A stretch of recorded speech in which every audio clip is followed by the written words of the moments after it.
A very good morning to you. You are watching Y254 channel, and this segment is very special for Monday's Why in the Morning. It is youth and politics, and please do participate in the conversation. Slide into our DM. Start with 22162. Start with YM254. The number is 22162. On Twitter, we're at Y254 channel, hashtag Why in the Morning.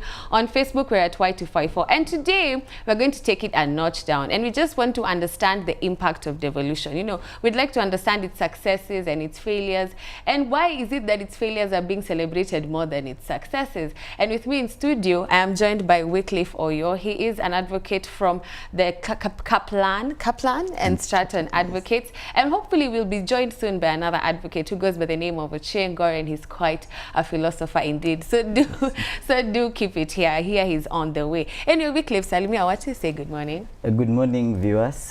Thank you very much, Hilda, for having me this morning. As you've been told, my name is Wycliffe Oyoo. I practice law in the firm of Kaplan and Stratton advocates, and I'm very elated to be here this morning. All right, fantastic. So now the idea behind, the concept behind devolution basically was to make sure that the local needs are met for the local government. So therefore, as in, we would like to understand, how do you feel as an advocate, looking at it from outside, do you feel like, why is it that the failures are are overshadowing its successes? Very well. I think we are starting from the very top. Maybe we needed to start from the very bottom, and the essence of why we have devolved units. And whereas these devolved units, as we know it currently, is a creature of the 2010 Constitution, this is something that started at independence. And when you look at the Majimbo system, where Kenya was basically divided into 8 regions, each with a president representing it in the Legislative Assembly, the Legico then each of these 8 units were devolved units. But then what didn't happen is that there was no devolved resources. We only had devolved units at the Legislative Assembly, but no resources. So in 2010, we realized that there is a concept called resources following functions, that you cannot assign functions to a government department or a government body without giving it the resources to carry out those functions. So the 2010 Constitution rather introduced the concept of giving counties cash. We introduced 47 counties. Then we realized that for counties to run effectively, they had to have a leadership structure. So we have the leadership structure in the sense of the governor. Because the governor would wield so much power in the style and name of resources, we had to have checks and balances in the name of the assembly, the county assembly. So the county assembly is supposed to check what the governor is doing with the resources, and then the governor would supposed to now work for the people, as you say. But then there was a problem. This teething problems, people are saying, of something new that has just been introduced. What can you say have been those challenges? The challenges are basically Kenyan, so to speak. Because like the corruption now yes. Before the ordinary mwananchi could understand the import of devolution, politicians had. So when elections were up for the positions, it's politicians who vied for those positions and won majority of those seats. These are the same politicians we had at the National Assembly previously, and they just transferred the corruption they had to the counties. Now, it was worse at the counties because we've not had a lot of spotlight going to the counties. We still concentrate on the government in Nairobi. So governors are stealing at will without much check. Provided they can buy the county assembly and pocket them, then they are good to go. So that's basically what the problem is. Whereas we needed to have technicians, technocrats basically to run counties, we still had the same old politicians doing this. They are learned in the tricks. They've done this for long. They've known the intricacies of how to steal, and they are doing it to perfection, if you ask me. All right, so you don't feel like it has had any benefits. Let's talk about the different sectors. Let's break it down. Let's start with the education sector. Do you feel that devolution has impacted positively on the education sector? Because according to the reports, early childhood development is now a devolved function. And people are now pursuing courses to do with politics now, because there are more now seats. It's not only those particular seats that were previously from national government. And then there's also this creation of county technical institutions. Yes. How do you feel like devolution has impacted the educational sector? Do you think that this is true? Well, we must give credit where it's due, and I think for all the excesses of devolution, there is something that it has done to try and transform the face of Kenya, and to come to education specifically. You find that we didn't fully devolve education, as you've noticed. We only devolved ECDs. But then, county governments have also created in their budgets supplementary provisions for things like bursaries. Whereas a secondary education, primary education, and even tertiary education is not devolved, you find that most of the governors have a kitty for bursaries for students going to high school, students going to primary school, and this is a welcome thing, if you ask me. It has also made our ECDs more structured, in the sense that in far-flung areas where you would find that a kid walks 2 kilometers to access education, an ECD is now 500 meters away. And that is a positive thing, if you ask me. And about the technical training institutions, this is even more beneficial given the fact that all of us don't go to university. All of us don't go to higher education. And we have these people who need these technical training institutes to, learn a trade and become self-reliant. So this is a positive thing in as far as devolution is concerned, which to me should continue.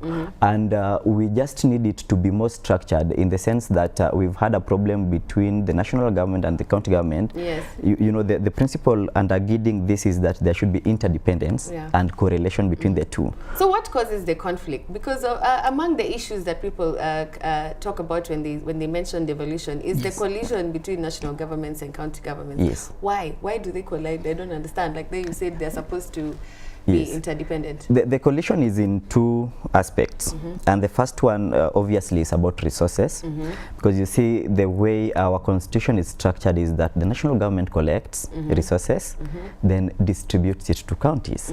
So there is a commission that was set up to tell us how much should go into each county in the name of the Salaries and Remuneration Commission. So and it's then the flow of funding. Yes, and the Commission on Revenue Allocation. So what happened is that if you look at the county of Nairobi, for example, due to its size, population, development, it receives in excess of 16 billion, sometimes 11 billion, right? If you go to Siaya, for example, it receives 4.5 billion shillings.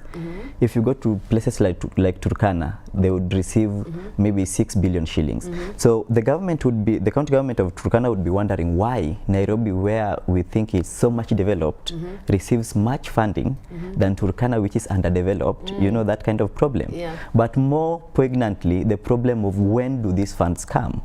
So you find county governments running for months without funding because the exchequer has not, distributed funds to the counties. But county governments must still run. They must pay salaries, contractors, and such things. So that becomes a problem, and it's a very, very big problem. But the other problem is that the national government is saying that, look here, we are giving you funds, we are not seeing how these funds are working. And if you've followed the events recently, you've seen a lot of county governors being arraigned in court, for example, for pilferage. We had the governor of Busia, and the county governors are now coming out and saying, look here, we also need immunity from prosecution while we are in office, like the president. I remember that. So what do you think about that, by the way? Do you think they deserve it? Well, in our architecture, they don't deserve it, for one key reason, that it is them that are entrusted with finance. And if we don't prosecute them in time, then we can't get them long after they've gone, and long after we've discovered that there was, an excess or corruption here and there.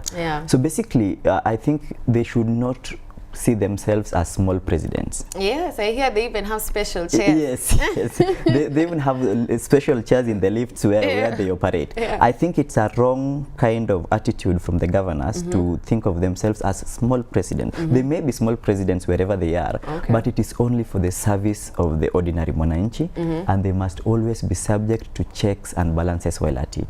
Yes. So can you say that that has been some of the challenges that the devolution has experienced in terms of that political expansion? Like now, the way now they feel like small presidents. Yes, and it's a lot of power, and you should see how they select their county executives, for example. It's a lot of lobbying, it's a lot of twisting, it's a lot of corruption here and there, because then it is thought the traditional Kenyan way that when I land this job, it's not for the service of the public, but to enrich myself, you know. Okay. Yeah. So okay, let's not divert too much. Let's go back to the education sector. Is there any negative impact of devolution on the education sector, according to you? Do you think there's any negative I think there is, but a small one, for the reasons that you see, when we have devolved units getting into things like ECDs, then without it being structured, without it being closely followed, we'll have a lot of problems, including if you, and this is something I've witnessed in my county, for example, the county government coming in and saying, we've allocated this land for an ECD. Whether that land is public land or not, they don't care. They say that, look here, this is a public function we are going to carry out, and we are going to acquire this land. The owner may not be so much sophisticated to know that we can resist this in court. So, you know, the advocate in you had to come out. Yes. So basically, you find that the ECD center is built on someone's land. The ECD center may also be built based on reward. It may not be on priority, it may not be on need, but because I know Hilda and I can build an ECD at Hilda's gate for Hilda's children and the neighbors, that's okay, you know. So we really need to have a structured way in which we roll out the education function of the county government. But more importantly, when the county government undertakes things such as bursaries that I was talking about, then there needs to be coordination between the county government and the MP's office, because then there becomes a lacuna, there becomes a gap, where now the county government says we are going to give bursaries, and then the MP says I'm going to give bursaries. But then if the MP says, if you're going to give bursaries, then fine, I'll not be giving my bursaries, then it is the students that suffer. Okay. You know. Then the third thing about the technical institutes, when the county government launches into some of these things, then the national government becomes reluctant to roll out whatever it is it intended to do and plan.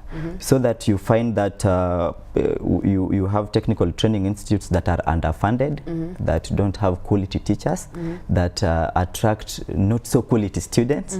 So the quality of education that comes out of that place in the ultimate is not up to par. It's not up to standards. So these are things that needs cooperation, as I was telling you, between the Ministry of Education, the county officials, and agents of the national government, so that we see that if it's a technical training institute, then the quality of education there is the same quality that we offer in mainstream government institutions. Okay. Yes. So do you feel that devolution has more or less has done any what can I say, do you feel that devolution has done anything about unemployment, like in a positive direction or in a negative direction? Do you feel like it has done anything to curb the issue of unemployment? I think it has in both ways.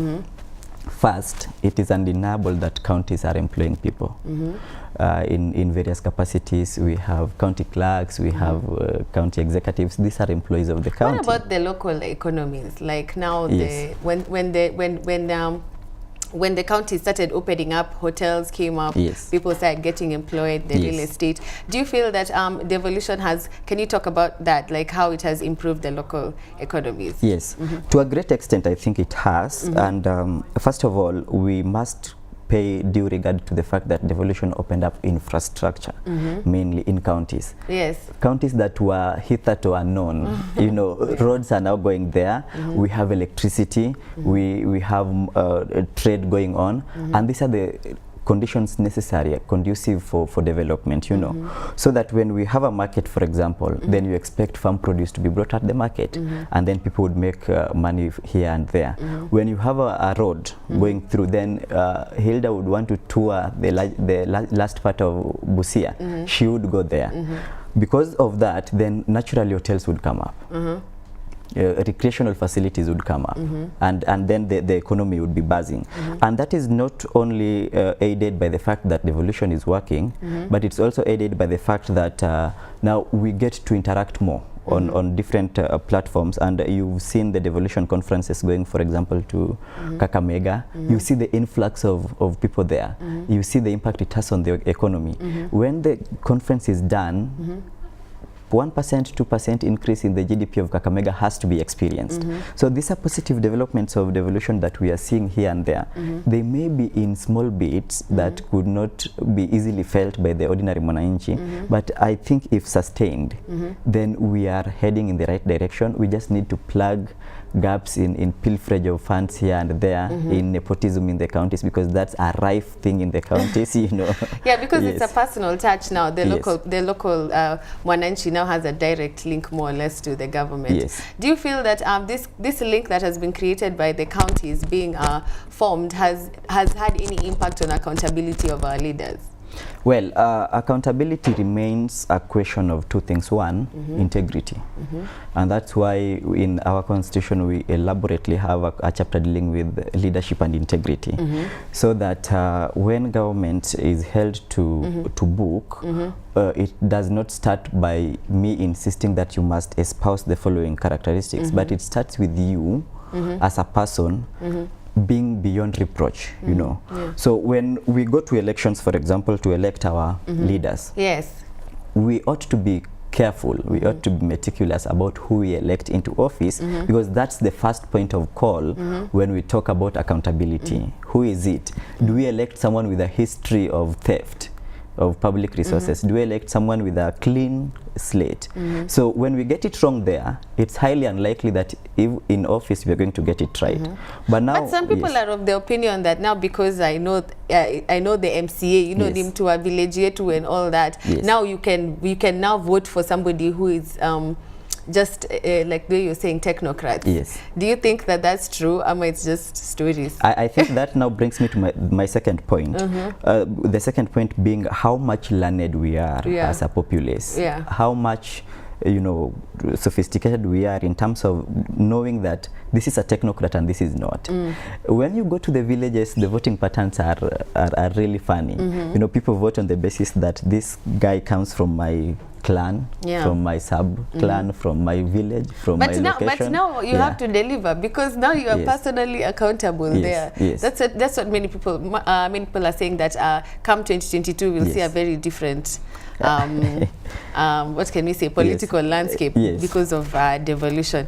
Okay, let's talk about now the impact on the health sector before we conclude, because I think we've covered the infrastructure, the education. Let's talk about its impact on the health sector. There has been issues of human resource when this thing was new. Otherwise, when the counties were developed, more county hospitals equipments were brought and things were done well. But now the issue of the human resource was pending a few years ago. As per now that you're an advocate and you've seen the strikes and what have you, do you think we've made a positive direction in eliminating that human resource issue in the health sector? Not entirely, and we don't need to squarely lay blame at the office of the county governors, because we are seeing this even at the national level. You remember that health is a devolved function, but we still have a Ministry of Health at the national level, so that there are county health facilities, and then the national government still runs referral facilities and such as Kenyatta and Moi Teaching and Referral Hospital, you know. But the major problem is that our human resource personnel in the health sector are yearning for uniform regulation, in the sense that if I'm a graduate of medicine and I practice medicine in Kisii County, then I expect my benefits to be the same as someone practicing medicine in Samburu County, you know. But you see, the employing agencies are different now. The employing agency is Kisii County and Samburu County, with their terms and conditions of employment that are totally different. So when I'm being paid less than you in Samburu County, but we meet at the KPMDU board and we discuss these things, then we are going to go up in arms in Samburu. When we realize that in Siaya they are not prioritizing health by paying doctors late, for example, by not procuring the medical supplies needed, while in Machakos County they are doing that in time, there is going to be friction. So for me, what needs to be done is very simple. let the county governments come up with a working slate for the county health workers throughout their counties. Some form of harmonization. Let this be discussed with the officials of these boards, the nurses, the doctors, and the rest. Then we have a working paper that binds all county governments to not only pay doctors well, but also procure you know, the necessary supplies. Then the other thing is that you've seen we've had Cuban doctors coming in. Yes. Yeah, yes. And we are being told that we'll distribute the doctors to maybe 2 per county. There are 100 doctors, right? Some are in Nairobi, some are taken to these different countries. There have actually been so many problems when it came to the Cuban doctors. There was the language barrier, there was the fact that they are being given much more than our local doctors. Anyway, carry on. Yeah, so these are discussions we need to have, that why do we need to bring out expatriates you know, from other countries to come and work here? What is lacking here? So that if county government are establishing hospitals, but these hospitals should have maybe teaching, you know, departments, then those teaching departments must also be up to par. So that if a student is going for maybe internship or whatever it is they do in the medical field at Rangala Sub-District Hospital, then they must really not be killing people there, but rather treating them, you know. Because health is a very vital, you know, we say in the professional world that a lawyer's mistakes could be corrected by appealing. You know, a teacher's mistakes could be corrected by giving another assignment. But a doctor's mistakes lead to death, loss of life. So it's something that is so it cannot be taken lightly. It's a very, very big thing which needs to be harmonized. But to come back to the central question of the strikes, you see the strikes are as a result of CBAs, collective bargaining agreements that have been signed between officials of KPMDU and the various county governments, but previously the national government. So when a CBA was signed, for example, for the year 2010-2011, and then this CBA is going to be transplanted for the year 2013-2014, then we now have a problem, because previously there was no county government, but now we are going to have the CBA with the county government. So we need clear structures that, are we engaging on the same terms we were engaging with the national government? Are we modifying the terms to suit the particular county? And what are the changes? Because we must have changes. The county government may not have the capacity, you know, to roll out this in the same way the national government would. So these are things we need to accept. These are realities we need to accept. And for me, we still must interdepend, cooperate, and correlate as we go along. Okay. Yes.